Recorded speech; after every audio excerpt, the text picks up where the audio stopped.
Bien, maintenant que nous avons vu la théorie, formater notre cerveau à ce monde de l'orienté objet, je vous propose maintenant de comprendre les bases d'une classe. Alors dans ce nouveau chapitre, nous allons voir plus en avant les classes. Dans le chapitre précédent, on a vu que la classe, c'est en fait un modèle. C'est grâce à la classe que l'on va pouvoir réaliser des objets. C'est cela qu'il faut bien retenir. C'est grâce à la classe que l'on va pouvoir réaliser des objets. Alors ici, si on reprend l'un des exemples du chapitre précédent, on avait dit que l'on pouvait créer des objets voitures. Et bien dans ce cas, on va créer une classe et on va nommer explicitement cette classe. Ici, en l'occurrence, la classe va servir à créer des objets voitures. Alors, on va nommer notre classe voiture. Alors, on poursuit avec une diapositive suivante. Donc là, ici, on est bien d'accord. Le rôle de la classe sera de créer des objets. Donc, un objet sera créé à partir d'une classe. Alors ça, ici, c'est une notion très importante qu'il faut impérativement avoir à l'esprit.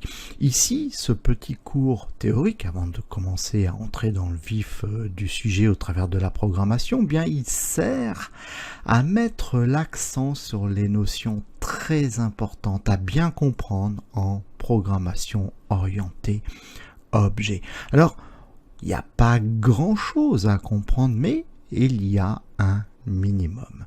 Il y a des choses qu'il faut impérativement assimiler. Donc, je vais me répéter pour être certain que les choses soient bien comprises. C'est la classe qui va créer un objet. Alors, du coup, on va augmenter notre vocabulaire. Voilà. Donc là, le fait de créer un objet. Alors, on pourra alors dire que on crée une instance de classe ou bien qu'on instancie une classe.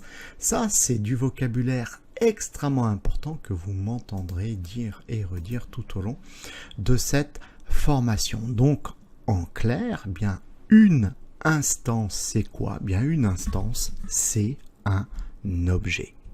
Donc, ce qu'il faut bien se rappeler, car encore une fois, c'est du vocabulaire que vous entendrez tout au long de cette formation. Créer un objet, c'est la même chose que de dire créer une instance de classe ou bien instancier une classe.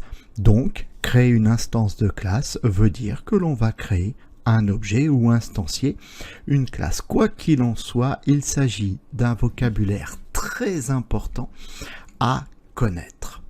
Et pour terminer, donc là on va aller chercher notre dernière vignette, un objet est appelé une instance de classe. Donc voilà pour cette théorie. Donc là on va pouvoir créer un objet en partant d'une classe. On va à présent voir au niveau informatique comment nous allons pouvoir mettre tout cela en place. C'est tout l'objet de ce chapitre.